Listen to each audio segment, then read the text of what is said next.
64 योगिनियां, इनकी दुनिया, इनकी पूजा पद्धतियां और इनसे जुड़ी हुई जो अलौकिक शक्तियां हैं, उनकी कहानियां सदियों से चली आ रही हैं। बिल्कुल, और ये एक ऐसा विषय है जिसके तार आप देखें तो प्राचीन पौराणिक कथाओं से लेकर मध्यकालीन साधनाओं और यहाँ तक कि आधुनिक समय के अनुभवों से भी जुड़ते हैं। हाँ, मतलब काफी फैला हुआ है। बहुत ज्यादा। और इसे समझने के लिए हमारे पास कई तरह की सामग्री भी है। जैसे पुराने ग्रंथ हैं, कालिका पुराण, महाभागवत पुराण, उनके कुछ अंश मिलते हैं। अच्छा। फिर श्री गुरुचरित्र जैसे थोड़े बाद के ग्रंथ हैं, और साथ ही योगिनी मंदिर, जैसे उड़ीसा में हीरापुर है या मध्य प्रदेश में मितावली और भेड़ाघाट। हाँ हाँ, सुना है इनके बारे में। तो वहां से जुड़े विवरण, आजकल की पूजा पद्धतियां, और हमारे पास एक हिंदी स्क्रिप्ट भी है जो खास तौर पर इनकी महिमा, नाम और मंत्रों पर काफी रोशनी डालती है। तो ठीक है, हमारा आज का इरादा यही है कि इन सभी स्रोतों को मिलाकर एक साफ तस्वीर बनाने की कोशिश करें। मतलब ये योगिनियां हैं कौन, उनकी उत्पत्ति की जो कहानियां हैं वो क्या बताती हैं, आज के ज़माने में उनकी क्या अहमियत है, और पूजा का क्या मतलब है। मतलब ये समझने की कोशिश करेंगे कि ये पुरानी बातें आज भी लोगों को, साधकों को कैसे प्रभावित करती हैं। हाँ बिल्कुल। शुरू में ही ये योगिनी शब्द, ये अपने आप में थोड़ा रहस्यमय लगता है। क्या इसे थोड़ा साफ कर सकते हैं हम? हाँ, ये जरूरी है। देखिए, योगिनी शब्द की ना कई परतें हैं।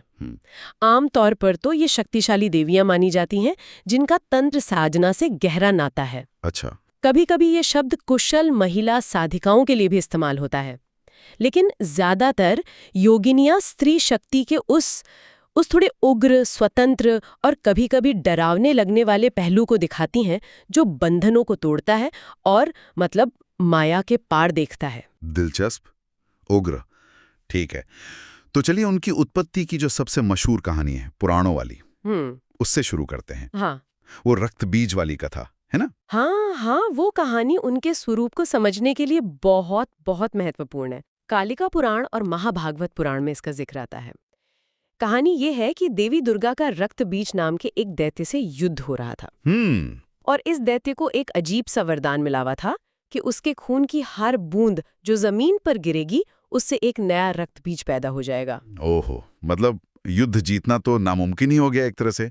हर छोर पर दुश्मन बढ़ते जा रहे थे। तो यहाँ योगिनियों का क्या रोल था? हाँ, यहीं पर कहानी एकदम एक नाटकीय मोड़ लेती है। इस मुश्किल हालत से निपटने के लिए देवी दुर्गा ने अपनी शक्ति से 64 योगिनियों को प्रकट किया। अच्छा, 64 योगिनियों को? हाँ, और इन योगिनियों ने जो किया वो कमाल का था। उन्होंने अपनी अलौकिक शक्तियों से रक्त बीज के खून को जमीन पर गिरने से पहले ही पी लिया। खून पी लिया? ये सुनने में जितना अद्भुत है उतना ही थोड़ा भयावह भी लगता है। क्या इसका कोई गहरा मतलब है, सिर्फ राक्षस को मारने की तरकीब से हटकर? बिल्कुल है। देखिए, तंत्र और शक्ति परंपराओं में रक्त जो है ना, वो अक्सर जीवन शक्ति, जुनून और अशुद्धियों का प्रतीक होता है। अच्छा। तो योगिनियों का रक्त पीना वो सिर्फ राक्षस का विनाश नहीं है, बल्कि ये नकारात्मकता, अज्ञान और अहंकार के बीज को ही जड़ से खत्म करने का प्रतीक माना जा सकता है। ये उनकी उस क्षमता को दिखाता है जो समस्या की जड़ पर वार करती है, सिर्फ ऊपर ऊपर नहीं। ये उनकी उग्र रक्षा करने वाली शक्ति का कह सकते हैं कि चरम उदाहरण है। तो ये कहानी हमें उनकी जबरदस्त संहारक शक्ति दिखाती है। पर क्या योगिनियों का रूप सिर्फ इसी उग्रता तक ही सीमित है? क्या वो सिर्फ ऐसी हैं? नहीं, और यहीं ये विषय और गहरा हो जाता है।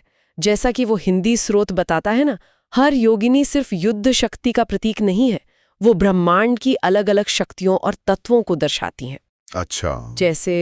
जैसे कुछ योगिनियां नदियों से जुड़ी हैं, नर्मदा, यमुना, कुछ अग्नि की ऊर्जा से, कुछ वायु से, तो कुछ अंदरूनी गुणों का प्रतीक है, जैसे ज्ञान की देवी सरस्वती या शांति, या फिर प्रेम और सृजन की देवियां जैसे कामाख्या, लक्ष्मी। अरे वाह, ये तो बहुत बहुत व्यापक नजरिया है। मतलब वो सिर्फ विनाशक नहीं बल्कि पालने वाली और बनाने वाली भी हैं। ये दिखाता है कि पुराने जमाने में स्त्री शक्ति को कितने अलग अलग रूपों में देखा जाता था। प्रकृति की ताकत से लेकर इंसानी भावनाओं और आध्यात्मिक गुणों तक सब कुछ उनमें शामिल है। एकदम सही कहा। ये उनकी जो बहुआयामी प्रकृति है ना, उसको दिखाता है। वो संतुलन बनाती हैं। एक तरफ वो बुराई को खत्म करती हैं, तो दूसरी तरफ ज्ञान, समृद्धि और शांति को बढ़ाती भी हैं। ये कोई विरोधाभास नहीं, बल्कि एक तरह की पूर्णता है। तो ये पुरानी कहानियां और उनके मतलब हमें उनकी शक्तियों का एक अंदाजा देते हैं, पर क्या ये शक्ति सिर्फ कहानियों तक ही है या इसके निशान हमें आज के जमाने में भी मिलते हैं? हैरानी की बात है, लेकिन हाँ, योगिनियों से जुड़े अनुभव या उनके असर की बातें सिर्फ पुराने ग्रंथों में ही नहीं है। एक काफी मशहूर और रोचक किस्सा शिरडी के साईं बाबा से जुड़ा है। श्री गुरु चरित्र में इसका जिक्र आता है। साईं बाबा और योगिनियां, ये कनेक्शन कैसे बना? ये तो सुनना पड़ेगा। हाँ, कहानी के मुताबिक गांव वालों ने देखा कि साईं बाबा नदी किनारे एक पेड़ के नीचे बिना खाए पिए ध्यान में बैठे रहते थे। तो एक दिन गंगानुज नाम के एक जिज्ञासु व्यक्ति ने दोपहर के वक्त एक अजीब नजारा देखा। उन्होंने देखा कि नदी से 64 दिव्य रोशनी वाली स्त्रियां मतलब योगिनियां निकली। नदी से? अच्छा। हाँ, वो बाबा के पास आईं, उन्हें बड़े आदर से प्रणाम किया और फिर उन्हें एक रहस्यमयी अदृश्य मंदिर में ले गईं, जहां उन्होंने दीपक जलाकर बाबा की आरती उतारी और उनकी पूजा की। बाप रे, ये तो सचमुच एक असाधारण अनुभव लगता है।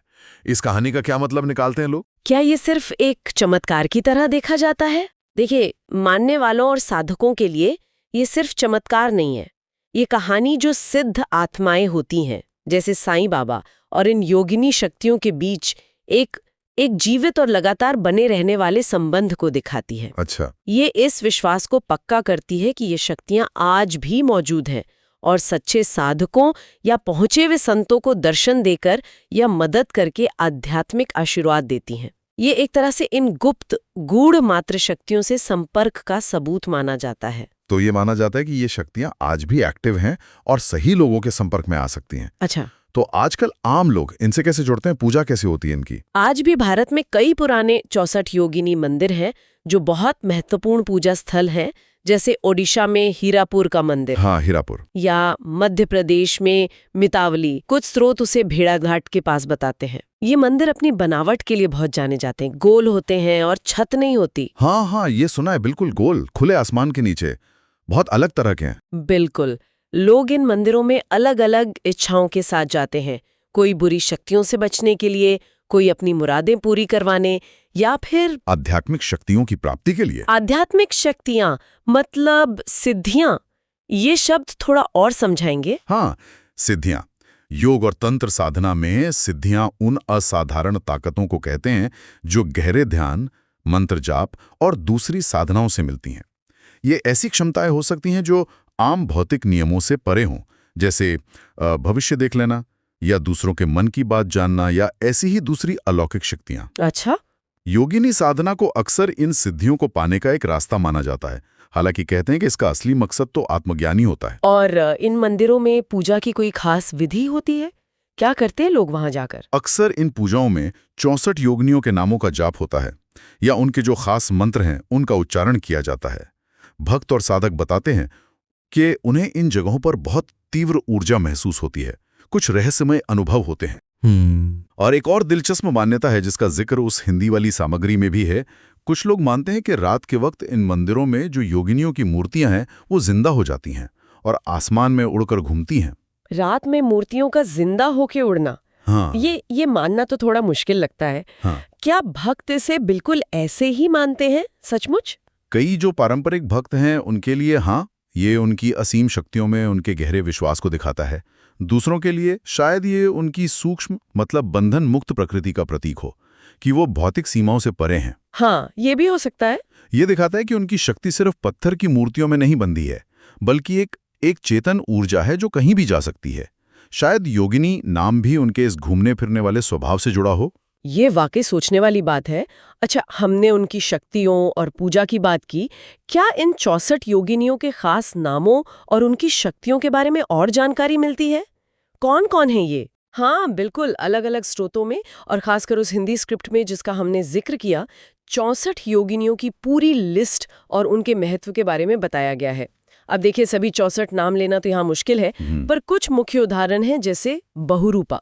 बहुरूपा यानी अनेक रूप वाली। हाँ, बिल्कुल। फिर तारा है जो तारती हैं, रक्षा करती हैं। नर्मदा, यमुना, नदियों की देवियां। शांति, शांति देने वाली। वाराही, भगवान विष्णु के वाराह अवतार की शक्ति। वैष्णवी, विष्णु की शक्ति। कालरात्रि, काल को नियंत्रित करने वाली। सरस्वती, ज्ञान और कला की देवी। लक्ष्मी, धन धान्य की देवी। कामाख्या, इच्छाओं और सृजन की देवी। महामाया, महान ब्रह्म या सृष्टि की शक्ति। गंगा, पवित्र नदी की शक्ति। धूमावती, विधवा देवी, जो अभाव और ज्ञान का प्रतीक है। हर नाम एक खास ऊर्जा और एक खास काम से जुड़ा है। और इन नामों के साथ जुड़े मंत्रों का क्या महत्व है? आपने पहले भी जिक्र किया था। मंत्र? हाँ, मंत्र तो इस साधना का एकदम केंद्र माने जाते हैं। हर योगिनी का अपना एक खास बीज मंत्र होता है। माना यह जाता है कि ये मंत्र सिर्फ शब्द नहीं है, बल्कि एक तरह की कह लीजिए ध्वनि चाबी है। ध्वनि चाबी? अच्छा। हाँ, इन ध्वनियों का जो खास कंपन होता है वो साधक की चेतना को उस खास योगिनी की ऊर्जा, उसकी शक्ति या उसके प्रभाव के साथ अलाइन करता है, जोड़ता है। ये साधक और उस दिव्य शक्ति के बीच सीधा कनेक्शन बनाने का एक बहुत शक्तिशाली तरीका माना जाता है। क्या कुछ उदाहरण दे सकते हैं कि कैसे ये मंत्र खास योगिनी और उसकी शक्ति से जुड़े हैं? हाँ, जरूर। जैसे काली योगिनी का मंत्र है, ओम ऐं ह्रीं श्रीं श्री काली नित्य सिद्ध माता स्वाहा।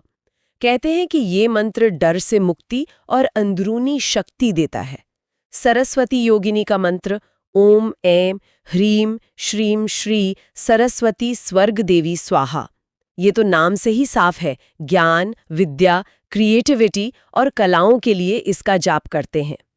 लक्ष्मी योगिनी का मंत्र ओम ऐं ह्रीं श्रीं श्री लक्ष्मी मनोरमा योनि स्वाहा। ये धन दौलत, समृद्धि और जीवन में खुशहाली लाने वाला माना जाता है। और दुर्गा योगिनी का मंत्र ओम ऐं ह्रीं श्रीं श्री दुर्गा सच्चिदानंद स्वाहा। ये मंत्र अंदरूनी दुश्मनों पर जैसे गुस्सा, लालच, मोह, इन पर जीत पाने और आत्मबल बढ़ाने में मदद करता है, ऐसा मानते हैं। तो ये सिर्फ शब्द दोहराना नहीं है, बल्कि अपनी चेतना को एक खास एनर्जी फ्रीक्वेंसी के साथ ट्यून करने जैसा है, ताकि वो शक्ति हमारे जीवन में एक्टिव हो सके। बिल्कुल, बिल्कुल सही समझे। यही इन मंत्र साधनाओं का गहरा सिद्धांत है। इसमें एकाग्रता, विश्वास और ध्वनि का विज्ञान, इन सब का मेल है। हमने पुरानी कहानियों से लेकर आज के अनुभवों, मंदिरों, पूजा के तरीकों और मंत्रों तक काफी बातें की। इस सारी चर्चा को अगर समेटें तो मुख्य बात क्या निकल कर आती है?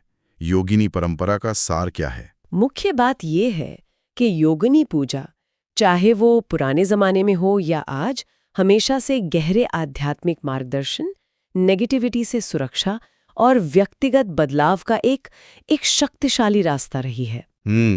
ये देवी दुर्गा जैसे पौराणिक किरदारों के लिए भी सच था, जिन्होंने उनकी मदद ली, और ये उन आज के साधकों के लिए भी सच है, जो भक्ति और साधना के साथ इन दिव्य स्त्री शक्तियों की पूजा करते हैं। और इस परंपरा की सबसे दिलचस्प बातों में से एक मुझे ये लगती है कि इसमें वो प्रचंड संघारक शक्तियां, जैसे रक्तबीज के वक्ते की, और सौम्य पोषण देने वाली शक्तियां, जैसे ज्ञान, कला, समृद्धि, इनका एक गजब का संतुलन है।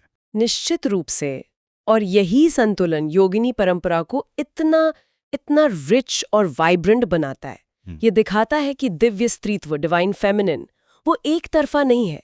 उसमें सृजन भी है और संहार भी, उग्रता भी है और कोमलता भी। सही बात है। और सही नजरिए और साधना से व्यक्ति न सिर्फ बाहरी सुरक्षा और अपनी इच्छाओं की पूर्ति पा सकता है, बल्कि आत्मज्ञान, अंदरूनी शक्ति और जीवन में एक गहरा संतुलन भी पा सकता है। ये परंपरा वक्त के साथ बदली है, विकसित हुई है और आज भी बहुत से लोगों के लिए प्रेरणा का स्रोत बनी हुई है।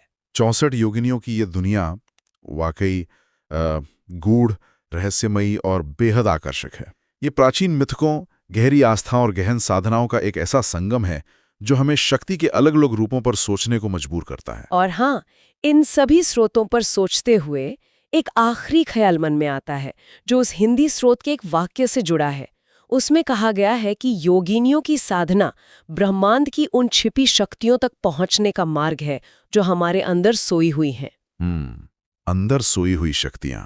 हाँ, तो शायद इस पे सोचा जा सकता है कि कैसे इन अलग अलग बाहरी शक्तियों, सुरक्षा, ज्ञान, समृद्धि, शांति को पुकारना असल में अपने ही अंदर के इन अलग अलग पहलुओं को जगाने और संतुलित करने का एक तरीका हो सकता है। अच्छा। क्या ये दिव्य स्त्रीत्व की उस बहुआयामी प्रकृति को, जो ताकतवर भी है और दयालु भी, आज़ाद भी है और पोषण करने वाली भी, उसे समझने की कोशिश है। ये सोचने का विषय है कि ये पुरानी अवधारणाएं आज हमारे व्यक्तिगत जीवन में, हमारी अंदरूनी शक्तियों को पहचानने में या फिर उन बड़ी शक्तियों को समझने में जो हमारी दुनिया को चलाती हैं, कैसे गूंज सकती हैं, कैसे रेजोनेट कर सकती हैं।